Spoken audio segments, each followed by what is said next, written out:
بسم اللہ الرحمن الرحیم۔ انتہائی معزز المکرم جملہ حاضرین سامعین سامعات، السلام علیکم ورحمۃ اللہ وبرکاتہ۔ الحمد لولیہ والصلاة والسلام علی نبیہ وعلی آلہ واصحابہ المتأدبین بآدابہ، اما بعد فاعوذ باللہ من الشیطان الرجیم، بسم اللہ الرحمن الرحیم۔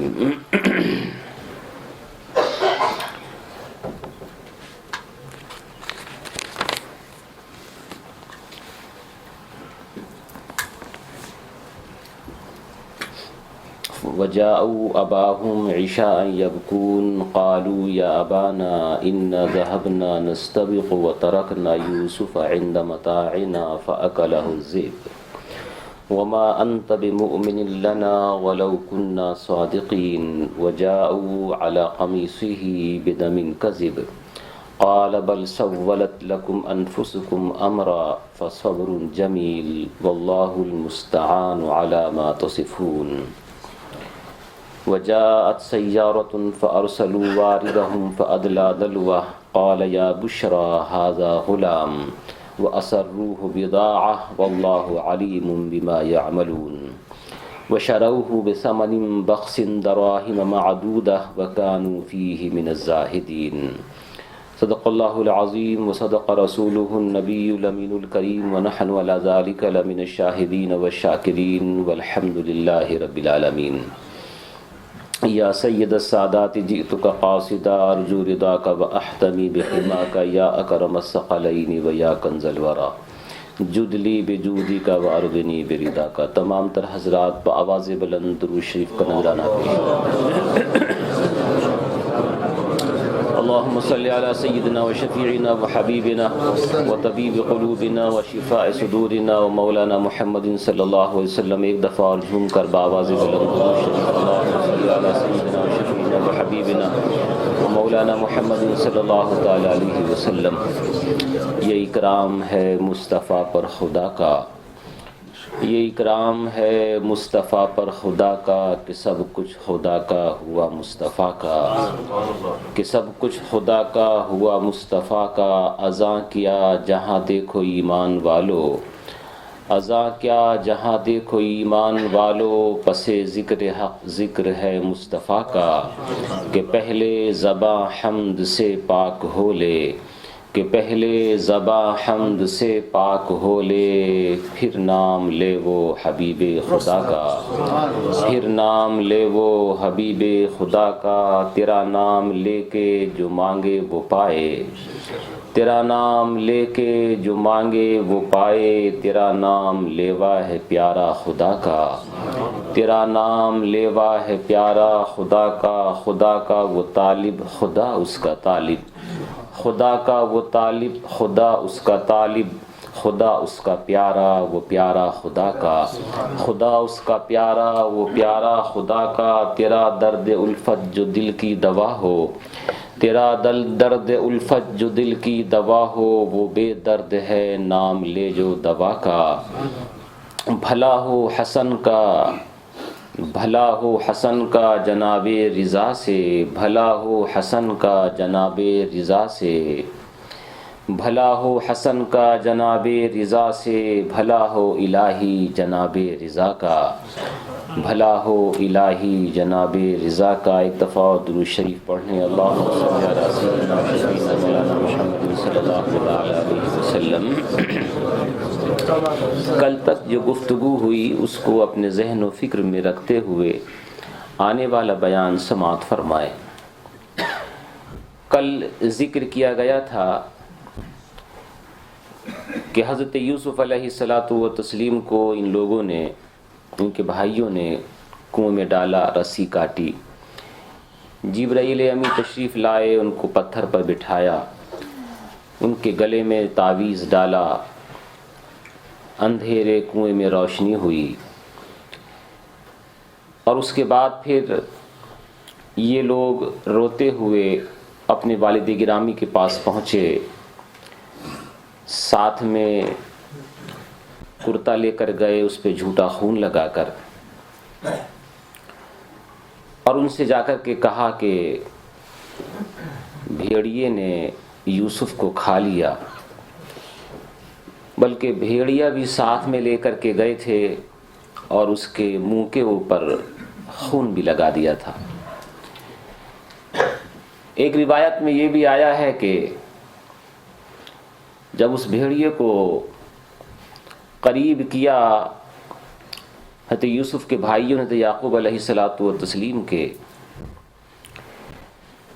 تو قریب بلا کر کے اس کو کہا کہ کیا تو نے ہمارے یوسف کو کھایا، اور دعا کی کہ اللہ اس کو قوت گویائی دے۔ تو وہ بزبان فصیح کہنے لگا کہ حضرت میں بے گناہ ہوں، میں نے نہ آپ کے بیٹے کو کھایا ہے،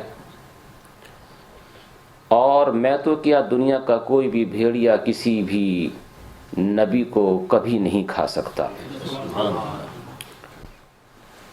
میں تو مصر کا رہنے والا تھا، میرا بھائی کھو گیا تھا، اس کو ڈھونڈتے ہوئے کنعان کی طرف آیا تھا، تو تمہارے بیٹوں نے مجھے زبردستی پکڑ لیا اور پکڑ کر کے مجھے آپ کے سامنے پیش کر دیا۔ حضرت یوسف علیہ الصلاۃ والتسلیم کے والد گرامی حضرت یعقوب علیہ الصلاۃ والتسلیم نے کہا اس بھیڑیے کو چھوڑ دو۔ چلا گیا، فرمایا دیکھو اس جانور سے نصیحت حاصل کرو، یہ اپنے کھوئے ہوئے بھائی کو ڈھونڈ رہا ہے جانور ہو کر، اور تم اپنے بھائی کو کھو کر کے آئے ہو انسان ہو کر۔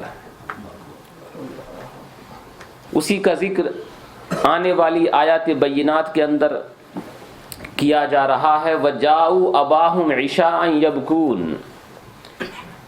یہ سب آئے اپنے والد گرامی کے پاس عشاءً رات کے ٹائم، یبکون روتے ہوئے، قالوا یا ابانا کہنے لگے اے ہمارے والد گرامی، انا ذهبنا نستبق، ہم آپس میں ریس کر رہے تھے، ایک دوسرے سے آگے نکلنے کی کوشش کر رہے تھے، وَتَرَكْنَا يُوسُفَ عِنْدَ مَتَاعِنَا، اور ہم نے یوسف کو اپنے ساز و سامان کے پاس چھوڑ دیا تھا کہ تو یہیں پر رہ، ہم ذرا دوڑ لگا کر آتے ہیں۔ فَأَكَلَهُ الذِّئْبُ، تو بھیڑیے نے اس کو کھا لیا۔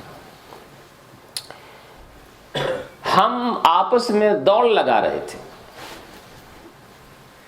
یہ دوڑ لگانا پہلے ہی سے چلا آ رہا ہے، مطلقاً دوڑ لگانا یہ کوئی بری بات نہیں، صحابہ کرام نے بھی دوڑیں کی ہیں، ریس کی ہے، نبی کریم علیہ الصلاۃ والتسلیم نے خود بھی فرمائی ہے، اور انبیاء و مرسلین سے بھی چلی آئی ہے، کیونکہ ریس کرنے میں آدمی کے ہاتھ پاؤں سلامت رہتے ہیں، تندرست توانا رہتے ہیں، طاقت اور قوت اس میں رہتی ہے، اور پھر یہ کیونکہ مد مقابل میں لڑائی کے وقت یہ طاقت کام آتی ہے، اس لیے اس کو بہتر قرار دیا گیا۔ نستبقو کے معنی آتے ہیں بھاگنا اس طرح سے کہ ایک دوسرے سے آگے نکلنے کی کوشش کرنا۔ نبی کریم علیہ الصلاۃ والتسلیم نے اس کا سبق دیا، بلکہ خود بھی دوڑ لگائی، یعنی ریس فرمائی آپ نے بھی حضرت عائشہ صدیقہ رضی اللہ تعالیٰ عنہا کے ساتھ۔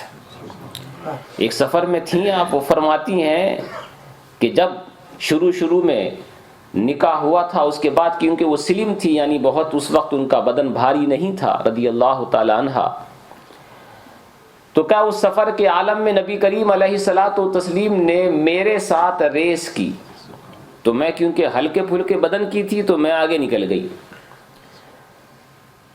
اور اس کے بعد پھر کچھ دنوں کے بعد پھر ایسا موقع آیا سفر کے اندر کچھ سال کے بعد، تو اس وقت فرماتی ہیں کہ میرا بدن تھوڑا بھاری ہو گیا تھا، پھر ہم دونوں نے ریس کی تو نبی کریم علیہ الصلاۃ والتسلیم آگے نکل گئے، میں پیچھے رہ گئی۔ آپ نے فرمایا عائشہ یہ پچھلی مرتبہ کا بدلہ ہو گیا۔ اب یہ میاں بیوی کے درمیان ریسنگ اگر آج کے زمانے میں کوئی کرنے لگے تو لوگ خاص طور سے، حالانکہ یہ کوئی حرام ناجائز چیز نہیں ہے، تندرستی توانائی کے لیے اگر ایسا کوئی کرے تو اس میں کوئی حرج نہیں ہے۔ دیکھو خود نبی کریم علیہ الصلوۃ والتسلیم نے فرمائی، اور صحابہ کرام بھی کیا کرتے تھے اس کو، کیونکہ یہ بوقت جنگ کام آتی ہے۔ لیکن ہم جیسا کوئی آدمی اگر ریس کرنے کے لیے، یعنی کہ صرف دوڑنے کے لیے نکل جائے، تو لوگ اس کا فوٹو لے کر کے واٹس ایپ پہ ڈال دیں گے کہ دیکھو صاحب، مولوی صاحب، امام صاحب ریس کر رہے ہیں، یعنی دوڑ لگا رہے ہیں، حالانکہ یہ کوئی حرام کام نہیں ہے۔ اس لیے مولانا لوگ جتنے بھی ہیں ان چیزوں سے پیچھے رہ جاتے ہیں، ان کی تندرستیاں خراب ہو جاتی ہیں اسی وجہ سے۔ حالانکہ یہ شریعت مطہرہ کے نزدیک بہتر چیز ہے کہ اپنی تندرستی کا خیال کیا جائے۔ خود نبی کریم علیہ الصلوۃ والتسلیم نے اس کا سبق دیا ہے۔ گھوڑ دوڑ بھی کرایا کرتے تھے۔ خود نبی کریم علیہ الصلوۃ والتسلیم نے ریس فرمائی اپنے اونٹ کے ذریعے، اونٹنی کے ذریعے بھی اور گھوڑے کے ذریعے بھی۔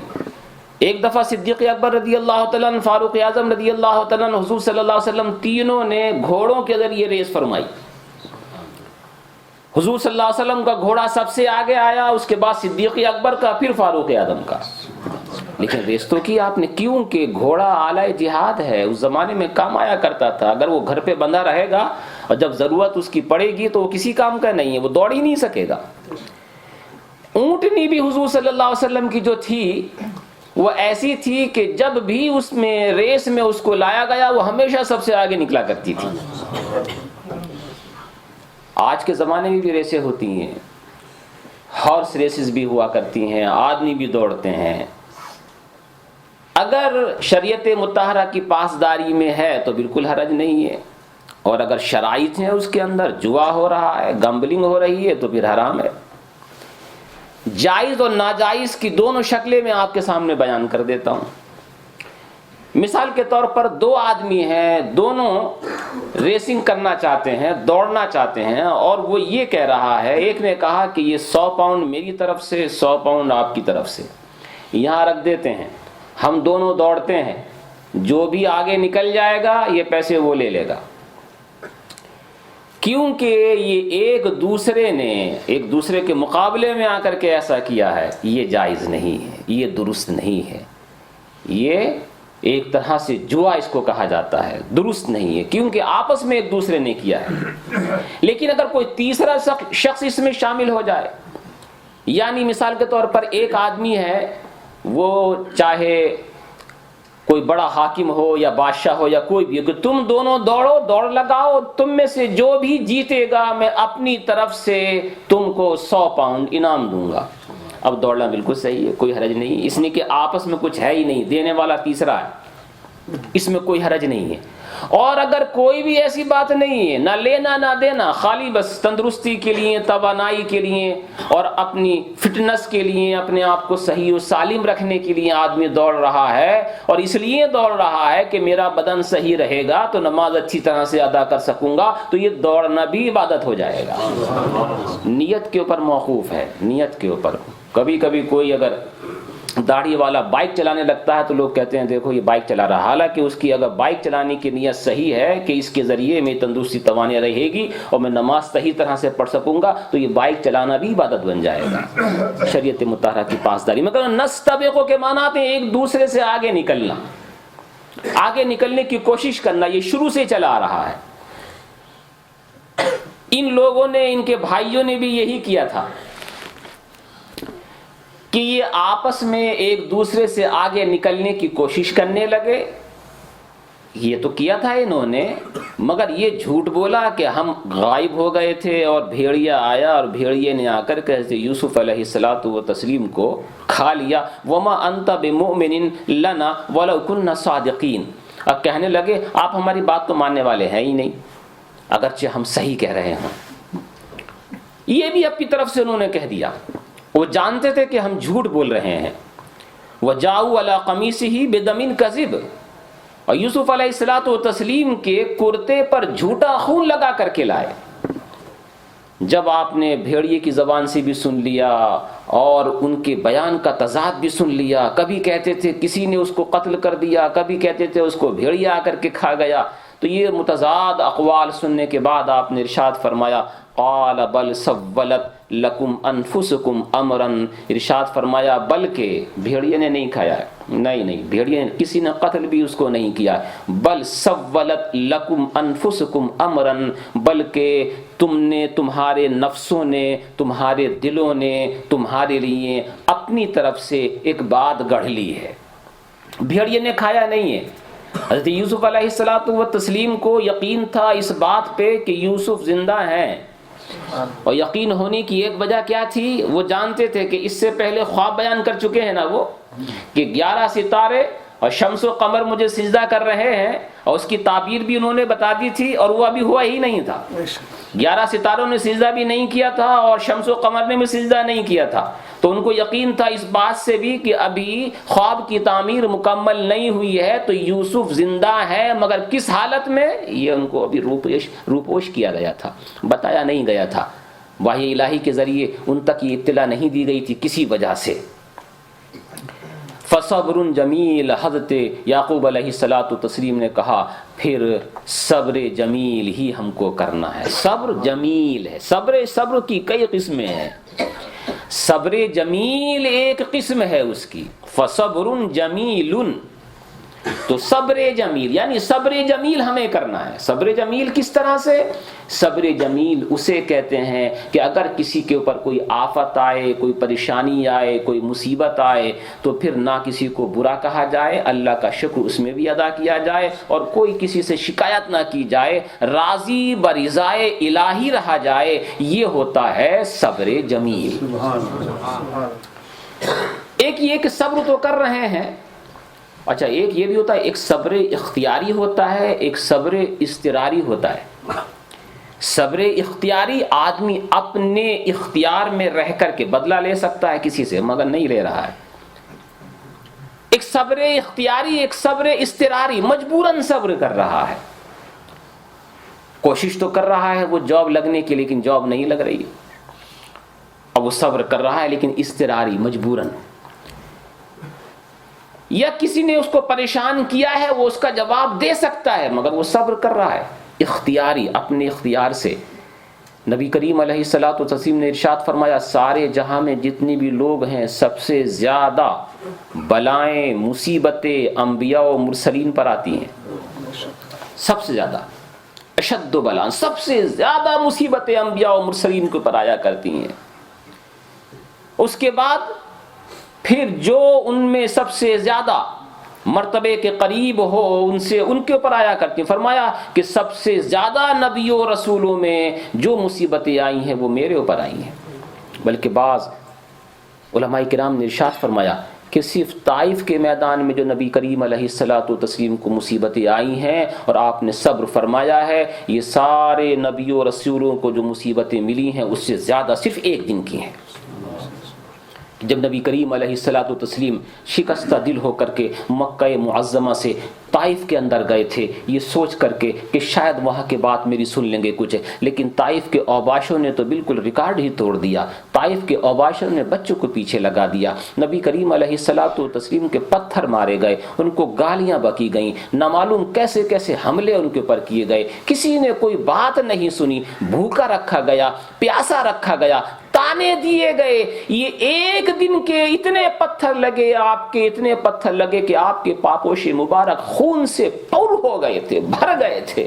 اس کے بعد ہی اللہ کے نبی علیہ الصلوۃ والتسلیم کو اللہ نے اپنے دیدار خاص کے لیے معراج میں بلایا، کیونکہ شکستہ دل تھے، دل ٹوٹ چکا تھا۔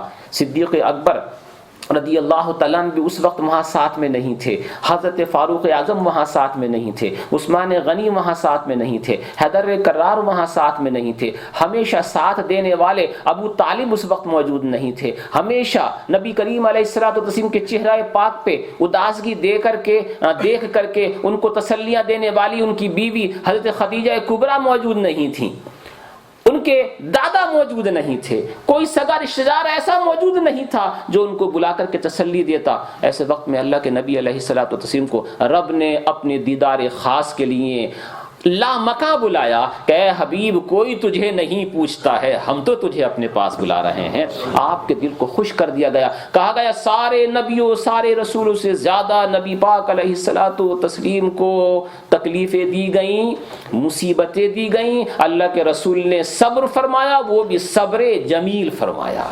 حضرت یعقوب علیہ الصلوۃ والتسلیم نے اس وقت کہا فصبر جمیل، صبر جمیل۔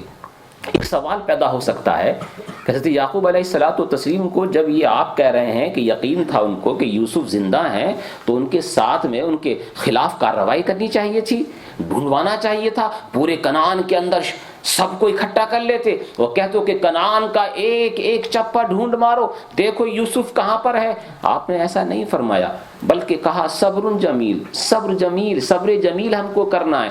ایسا کیوں نہیں کیا کہ سارے لوگوں کو، وہ نبی تھے، سارے لوگ ان کو جانتے تھے، پہچانتے تھے، سارے لوگ اکٹھے ہو جاتے، سب چیزیں دیکھی جاتی، پہچانی، ایک ایک جنگل کا ایک ایک کونا دیکھ لیا جاتا۔ ایسا آپ نے نہیں فرمایا، صبر جمیل کہہ کر کے آپ گھر کے اندر بند رہے، گھر کے اندر خاموش ہو کر کے بیٹھ گئے، ایسا کیوں نہیں کیا؟ اس کی ایک وجہ یہ بھی بیان فرمائی گئی ہے کہ کیونکہ اپنے بیٹوں کی طرف سے ان کو یہ امید تھی کہ اگر ایسا کچھ کیا جائے تو یہ نالائق اس وقت نالائقی کرتے ہوئے خود یوسف کو جا کر کے ابھی کہیں قتل نہ کر دے، بلکہ انہوں نے یہ اسکیم بنا بھی لی تھی۔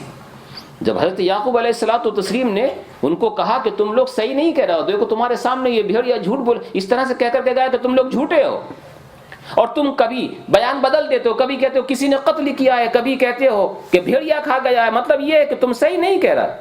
اسی میں سے کسی نے یہ کہا تھا چلو ابھی ہم چلتے ہیں جا کر کے، ہمارے باپ تو ہماری بات مانتے نہیں ہیں، ابھی جا کر کے اس کو نکالتے ہیں کنویں سے، نکال کر کے اس کے ایک ایک عضو کو کاٹتے ہیں اور کاٹ کر کے ڈال دیتے ہیں سامنے لا کر کے، معاذ اللہ۔ یہ بھی کہا ان لوگوں نے۔ جب یہ اسکیم بنائی بیٹھ کر کے تو وہی جناب یہودا جو سب سے بڑے تھے، انہوں نے ڈانٹا ان کو اور کہا زندگی بھر تم سے بولوں گا نہیں میں اگر تم نے کچھ ایسا کیا تو، تم جانتے نہیں ہو کہ تمہارے والد گرامی کے اوپر کیا گزر رہی ہے۔ تو جا کر کے وہ شانت ہوئے اور ٹھنڈے ہوئے۔ حضرت یعقوب علیہ الصلوۃ والتسلیم نے فرمایا فصبر جمیل، 40 سال تک تقریباً صبر کرتے رہے، واللہ المستعان علی ما تصفون، اور فرمایا یہ کہا کہ اور اللہ ہی سے میں مدد چاہتا ہوں اس کے اوپر جو تم بیان کرتے ہو۔ ادھر کا تو یہ واقعہ ہو گیا، ادھر کا قرآن مجید بیان فرماتا وجاءت سیارۃ فارسلوا واردہم فادلی دلوا۔ ادھر رب تبارک و تعالیٰ کی یہ کرشمہ سازی ہوئی کہ ایک قافلہ مصر کی طرف سے مدین کی طرف آ رہا تھا اور وہ راستہ بھٹک گیا۔ وہ بھٹکا ہوا راستہ، وہ قافلہ اتفاق سے اس کنویں کے پاس سے ہو کر کے گزرا۔ پیاس لگی ہوئی تھی۔ جو وہاں کا سردار تھا اس کا نام بتایا گیا ہے کہ مالک ابن دار، اس نے پانی لانے والے کے لیے پانی لانے والے کو بھیجا کہ جاؤ جا کر کے تم کنویں کے پاس جاؤ اور پانی لے کر کے آؤ۔ انہوں نے ڈول اس کے اندر ڈالا۔ حضرت یوسف علیہ الصلوۃ والتسلیم نے یہ خیال فرمایا کہ میرے بھائیوں کو میرے اوپر رحم آ گیا ہے۔ اس سے پہلے بھی وہ لوگ قتل کرنے کی سازش کرتے رہے مکمل طریقے سے، یہاں تک کیا ان لوگوں نے، ان کے بھائیوں نے، کہ جب حضرت یوسف علیہ الصلوۃ والتسلیم نیچے پانی میں چھوڑ دیا ان لوگوں نے تو یہ تحقیق کرنے کے لیے کہ آیا ابھی زندہ ہے کہ نہیں، اوپر سے آواز لگائی یوسف۔ تو حضرت یوسف علیہ السلام نے یہ خیال فرمایا کہ شاید مجھے نکالنا چاہتے ہیں یہ، اس لیے مجھے آواز دے رہے ہیں پیار میں۔ تو آپ نے نیچے سے کہا لبیک، تو جیسے ہی لبیک کہا تو سمجھ گیا کہ یہ تو زندہ ہے، ابھی یہ تو ختم ہی نہیں ہوا ہے۔ چنانچہ یہ دیکھا کہ یہ آواز کس طرف سے آئی ہے، تو ایک شخص نے، ان کے ایک بھائی نے، ایک بڑا سا پتھر اٹھا کر کے اندازہ لگایا کہ یہ آواز کہاں سے آئی تھی، اوپر سے پتھر مارا تاکہ ختم ہو جائے، معاذ اللہ۔ لیکن رب تبارک و تعالیٰ نے اس وقت بھی ان کو بچا لیا اور وہ پتھر پانی کے اندر چلا گیا، ان کے اوپر جا کر کے نہ لگا۔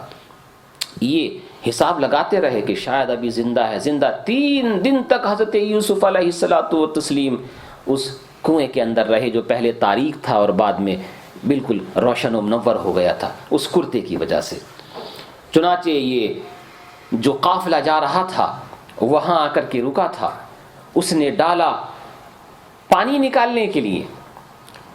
حضرت یوسف علیہ الصلوۃ والتسلیم نے خیال فرمایا کہ شاید میرے بھائیوں کو میرے اوپر رحم آ گیا ہے اور مجھے نکالنا چاہتے ہیں، ڈول کے اندر بیٹھ گئے، اور جیسے ہی نکالنے والے نے نکالا دیکھا کہ خوبصورت نوجوان بچہ، اچھا سا بچہ خوبصورت ڈول کے اندر آیا ہے، فوراً بولا فقال یا بشرا ھذا غلام، خوشی کے مارے جھوم اٹھا اور بولا ارے خوشی کی بات ہے، خوشی کی بات ہے، ھذا غلام، یہ تو عظیم غلام نکل کر کے آیا ہے۔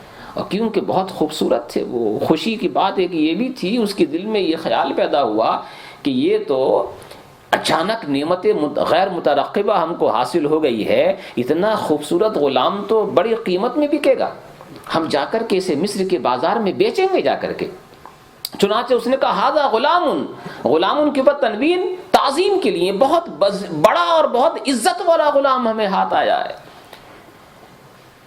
3 دن کے بعد یہ جتنے بھی بھائی تھے انہوں نے اندازہ لگایا کہ آیا یوسف ابھی وہاں ہے کہ نہیں ہے، آوازیں لگائیں، کوئی آواز نہیں آئی، خیال کر لیا کہ ہاں اب نہیں ہے، تو سوچا کہ یوسف گئے کہاں، دیکھا کہ یہاں سے کوئی قافلہ گزرا ہے، وہ قافلہ وہاں سے نکل چکا تھا، تو یہ دوڑتے ہوئے قافلے کے پاس آئے، قافلے کے اندر حضرت یوسف علیہ الصلوۃ والتسلیم کو دیکھا کہ قافلے کے سردار کے پاس وہ موجود ہیں، وہاں گئے اور جانے کے بعد بولے جانتے ہو یہ کون ہے؟ کہا نہیں، کہا یہ ہمارا غلام ہے، بھاگا ہوا غلام ہے، ہمارے پاس سے بھاگ کر کے آ گیا ہے، بہت نالائق ہے، ہم تھوڑے ہی دینار کے اندر اسے تمہیں بیچ ڈالیں گے، خریدنا چاہتے ہو؟ تو کیونکہ یہ قوی ہیکل لوگ تھے، ان سے دشمنی بھی مول لینا نہیں چاہتے تھے قافلے والے، جب انہوں نے یہ کہا کہ تمہارا غلام ہے یہ، کہ ہاں یہ ہمارا غلام ہے، بھگوڑا ہے، بھاگ کر کے آ گیا ہے، تھوڑے سے معمولی داموں میں آپ کو ہم بیچ ڈالیں گے۔ چنانچہ وہ اثر روح بداعتن، یہ جتنے بھی قافلے والے ہیں، قافلے والوں نے حضرت یوسف علیہ الصلوۃ والتسلیم کو سامان کی طرح چھپا کر کے رکھا تھا، جسے سامان سونے چاندی چھپائی جاتی ہے نا، ویسے تو یوسف علیہ الصلوۃ والتسلیم کو چھپا کر کے رکھا تھا، لیکن اتفاق سے وہ ظاہر ہو گئے اور بھائیوں نے ان کو دیکھ لیا۔ واللہ علیم بما یعملون، اللہ خوب جانتا ہے جو یہ کیا کر رہے تھے۔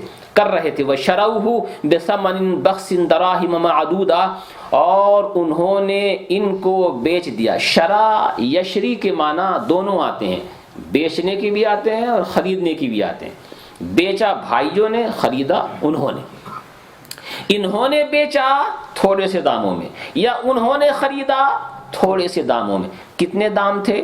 مفسرین فرماتے ہیں کہ 20 درہم، صرف 20 درہم کے اندر، اور وہ بھی کاغذ کے اوپر لکھا ہوا، یہ کاغذ بھی بعد میں کام آیا، کاغذ پہ لکھ کر کے دیا گیا تھا، ان لوگوں نے لکھوا لیا تھا اس چیز کو، یہ جو قافلے والے تھے، کہ یہ لکھ کر کے دیا جائے، ان بھائیوں نے کہا لکھ کر کے دیا جائے، انہوں نے کہا ان سے کہ تم بھی کچھ لکھ کر کے دو، دونوں آپس میں ایک دوسرے کی طرف سے لکھت پڑھت ہوئی، اور یہ کہا گیا کہ ہم نے اس غلام کو یعقوب کے بیٹوں کے ہاتھوں سے 20 درہم میں خریدا۔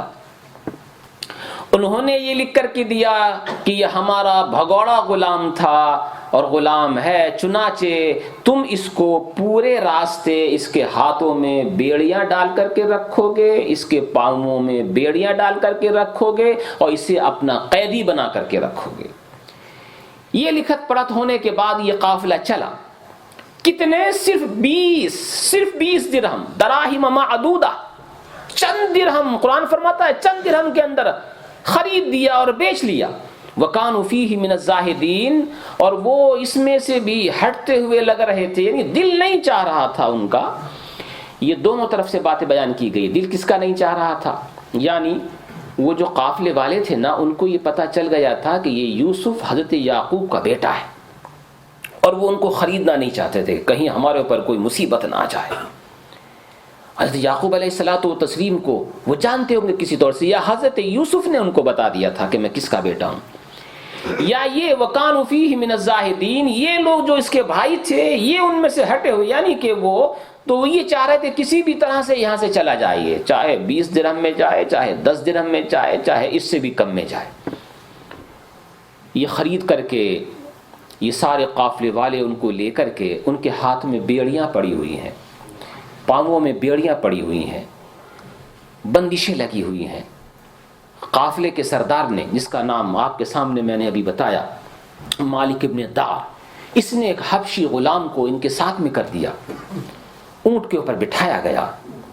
جب یہ کنعان سے گزرنے لگے تو ان کا جو آبائی قبرستان تھا، آبائی قبرستان سے ہو کر کے یہ گزرے، جہاں حضرت یوسف علیہ السلام کے خاندان کے لوگ مدفون تھے، وہیں پر حضرت یوسف علیہ السلام کو اپنی والدہ ماجدہ کی قبر نظر آئی۔ گزرتے گزرتے وہ قبر نظر آئی، پر قبر دیکھ کر کے اپنی والدہ ماجدہ کی بے اختیار ہو گئے۔ وہ حالانکہ حبشی غلام ان کی حفاظت کے لیے رکھا گیا تھا کہ یہ بھاگ نہ جائیں، اتر نہ جائیں، چلے نہ جائیں، مگر انہوں نے دیکھا کہ تھوڑی سی دیر کے لیے ذرا وہ غافل ہے ہم سے، تو اپنے آپ کو حضرت یوسف علیہ السلام نے اونٹ کے نیچے سے قبر کے اوپر گرا لیا۔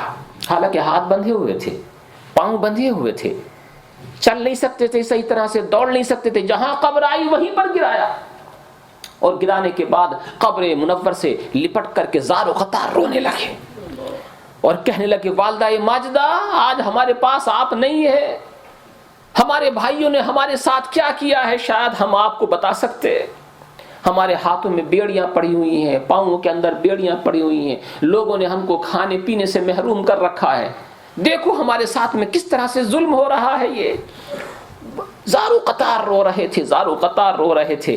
اتنے میں حبشی غلام نے دیکھا کہ یوسف تو نہیں ہے، اس نے پیچھے مڑ کے دیکھا تو قبر کے اوپر موجود تھے، تو اسے غصہ آ گیا، اور غصہ آنے کے بعد اس نے زور سے تماچا مارا یوسف علیہ السلام کے اور کہا بھگوڑا غلام معاذ اللہ، اور کہا کہ میں بھاگا ہوا نہیں ہوں، میں کیسے بھاگ سکتا تھا، یہ میری والدہ ماجدہ کی قبر ہے، اس کو دیکھ کر کے مجھے رونا آ گیا، میں اس لیے یہاں صرف ان سے رخصتی کرنے کے لیے، الوداع کہنے کے لیے یہاں پر گر پڑا تھا۔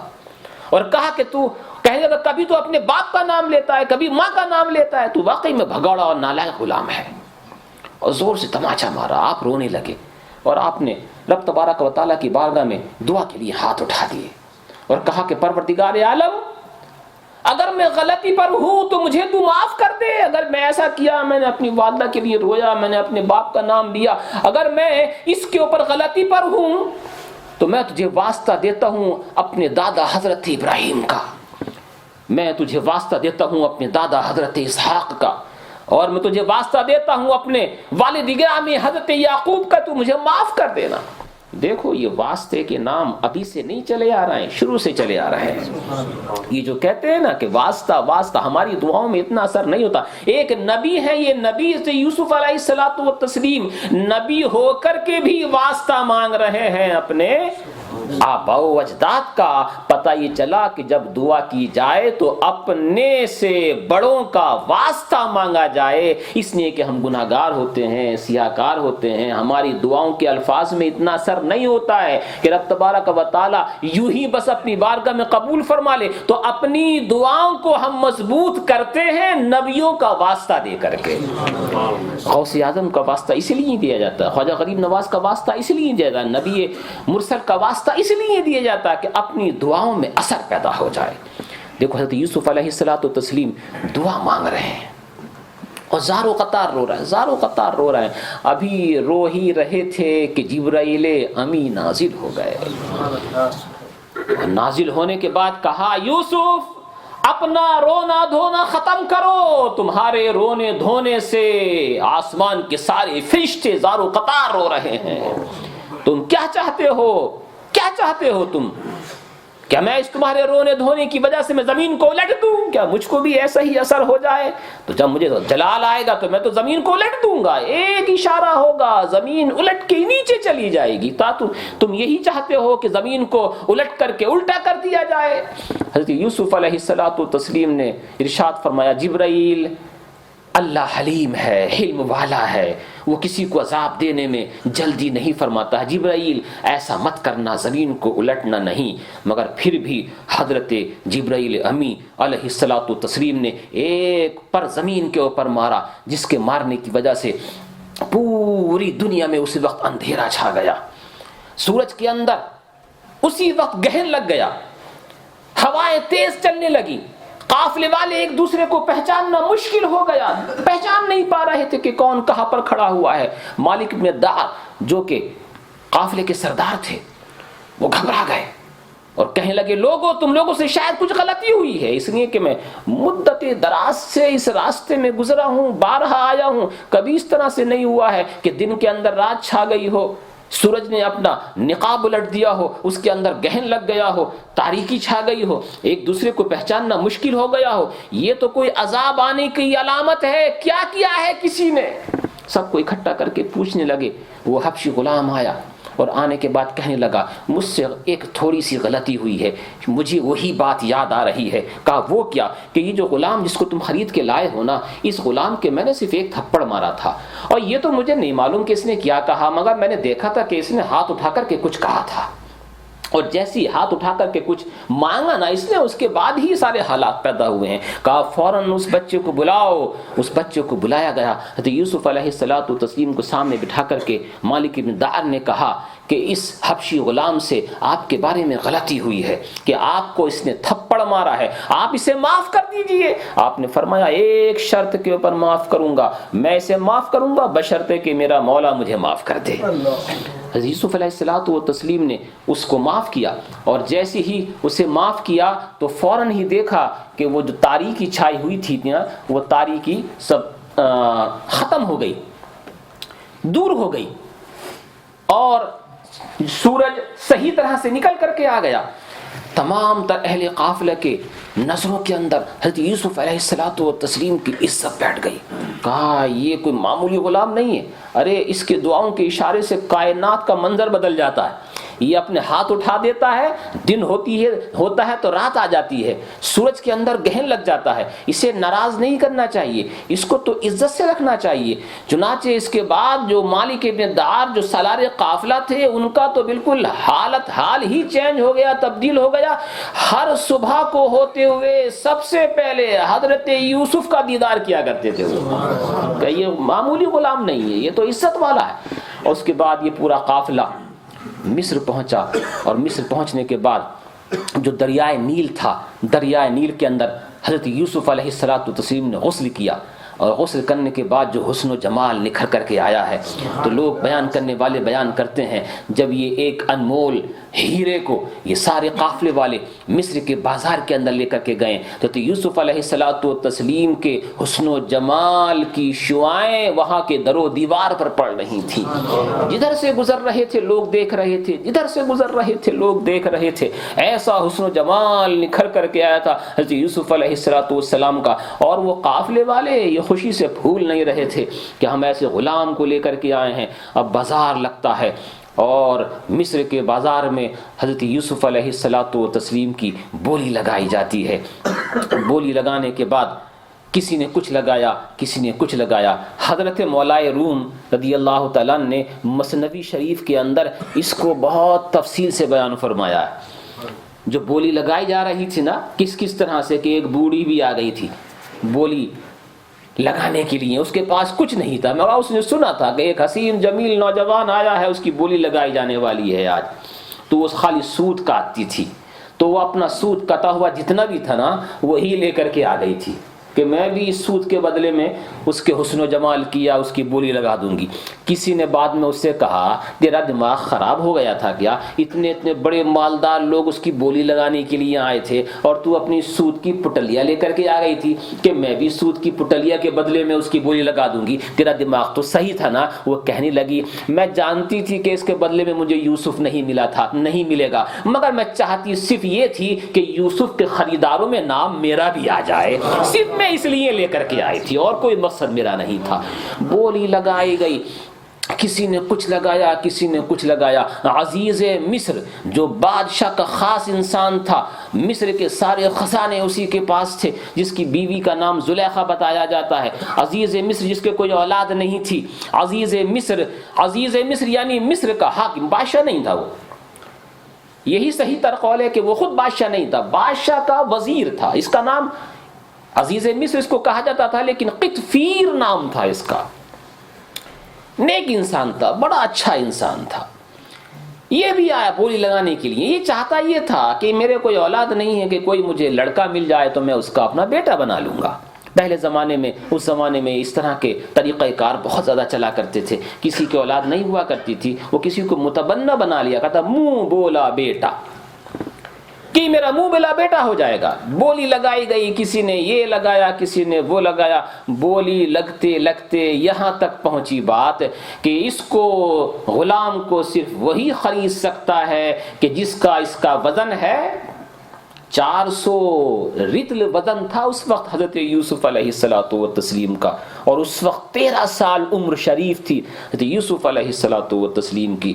400 رطل اچھا خاصا ہوتا ہے. چنانچہ یہ لگایا گیا کہ اس کے وزن کی برابر سونا دیا جائے گا، اس کے وزن کی برابر چاندی دی جائے گی، اس کے وزن کے برابر مشک دیا جائے گا، اس کے وزن کے برابر جواہرات دیے جائیں گے. جو یہ قیمت لگاتا ہے اسی کو یہ غلام دیا جائے گا. کسی کے پاس اتنی طاقت کہاں تھی کہ بھائی اتنا سونا لے کر کے آئے، اتنی چاندی لے کر کے آئے، اتنا مشک لے کر کے آئے، اتنے جواہرات لے کر کے آئے، سوائے عزیز مصر کے. اس نے ہاتھ اٹھا دیا کہ میں اس کو خریدنے والا ہوں. اس نے تو یہ تہیہ کر لیا تھا کہ میں ہی اس کو لوں گا. چنانچہ عزیز مصر خرید کر کے حضرت یوسف علیہ السلام کو اپنے گھر لے کر کے آئے، اور اس کے بعد ان سے کیا فرمایا گیا صرف یہی کہہ کر کے اپنے اس بیان کو اختتام پذیر کرتا ہوں. وَكَانُوا فِيهِ مِنَ الزَّاهِدِينَ وَقَالَ الَّذِي اشْتَرَاهُ مِن مِّصْرَ لِامْرَأَتِهِ أَكْرِمِي مَثْوَاهُ عَسَىٰ أَن يَنفَعَنَا أَوْ نَتَّخِذَهُ وَلَدًا. قَالَ الَّذِي اشْتَرَاهُ مِن مِّصْرَ، اور بولا وہ جس نے خریدا یوسف کو جو تھا مصر کا، لِامْرَأَتِهِ اپنی بیوی سے جن کا نام تھا زلیخا. أَكْرِمِي مَثْوَاهُ، یہ غلام خرید کر کے لایا ہوں، عزت سے رکھنا اس کو، اس کے کپڑے اچھے ہونے چاہیے، اس کا لباس اچھا ہونا چاہیے، جہاں یہ سوئے وہاں جگہ اچھی ہونی چاہیے، اس کے کھانے پینے کا انتظام اچھا ہونا چاہیے. اکرمی مسوا ہو، اس کا اچھا انتظام، بہترین انتظام کرنا تعظیم و تکریم کے ساتھ. عسى ان ينفعنا، قریب ہے کہ یہ ہم کو فائدہ پہنچائے گا. او نتخذہ ولدا، یا یہ کہ ہم اس کو اپنا بیٹا بنا لیں گے. وَكَذَلِكَ مَكَّنَّا لِيُوسُفَ فِي الْأَرْضِ، رب تبارک و تعالیٰ فرماتا ہے اور اسی طرح سے ہم نے یوسف کو زمین میں پاؤں جما دیے. دیکھا بادشاہ کے گھر میں پہنچ گئے، دکھتے کے ساتھ ہی بادشاہ کے گھر پہنچ گئے. اسی لیے تو کہا جاتا ہے کہ بہترین چیزیں رب کبھی کسی کو کہاں سے کہاں پہنچا دیتا ہے. کوئی وقت تھا کہ 20 درہم کے بدلے میں اسے بیچا گیا، اور کوئی وقت آئے گا کہ ساری دنیا ان کے ہاتھ میں بیچی جائے گی. تو رب تبارک و تعالیٰ کسی کو کہاں پہنچا دیتا ہے، اور ایسا بھی ہوتا ہے کہ کوئی کہیں ہوتا ہے اور نیچے کہاں پہنچا دیا جاتا ہے. دونوں طرح کے حالات ہوتے ہیں. حضرت یوسف علیہ السلام وہاں پر پہنچ گئے، اور اس کے بعد کیا ہوا انشاءاللہ بعد میں آپ کے سامنے ذکر کیا جائے گا. حضرت عبداللہ ابن عباس رضی اللہ تعالیٰ عنہ ارشاد فرماتے ہیں کہ تین لوگ ایسے گزرے ہیں دنیا کے اندر جن کو عظیم فراست دی گئی، عظیم فراست ان کو عطا فرمائی گئی. خاص طور سے 3 لوگ. کون کون سے؟ فرماتے ہیں کہ 3 لوگوں میں سے ایک تو عزیز مصر ہے، کہ اس نے آگے آنے والی بات کا اندازہ پہلے ہی سے لگا لیا اور کہا عسیٰ ان ینفعنا، قریب ہے کہ یہ ہم کو فائدہ دے گا. بہت ذہانت کا کام کیا اس نے، بہت ذہانت کا. وہ دور اندیش تھا، اس کی عقل نے آگے آنے والے حالات کو پہلے ہی سے سمجھ لیا. کا ایک تو وہ شخص تھا، اور تیسری حضرت شعیب علیہ السلام کی بڑی بیٹی، کہ جنہوں نے اپنے والد سے آ کر کے حضرت موسیٰ کے لیے کہا تھا کہ اس نوجوان کو اپنے یہاں آپ کام کاج کے لیے رکھ لیجئے، بہت فائدے کا نوجوان ہے یہ ہمارے لیے. کا بہت ہوشیاری کا کام کیا اس نے یہ کہہ کر کے، واقعی میں بڑی دور اندیشی سے کام لیا اس نے. اور تیسرا حضرت ابو بکر صدیق رضی اللہ تعالیٰ عنہ، کہ جب ان سے کہا گیا کہ فلاں کو خلیفہ بناؤ، فلاں کو خلیفہ بناؤ، فلاں کو خلیفہ بناؤ، تو کسی کو خلیفہ نہ بنا کر کے حضرت فاروق اعظم کو خلیفہ بنایا. کا سب سے زیادہ ہنرداری، ہوش مندی، دیانتداری، اور سب سے زیادہ انہوں نے سب سے زیادہ فراست کا کام کیا فاروق اعظم رضی اللہ تعالیٰ عنہ کو خلیفہ بنا کر کے. جبکہ بہت سارے لوگوں نے ان کے اوپر اعتراضات کیے، اور یہ کہا کہ آپ نے عمر کو خلیفہ بنایا ہے؟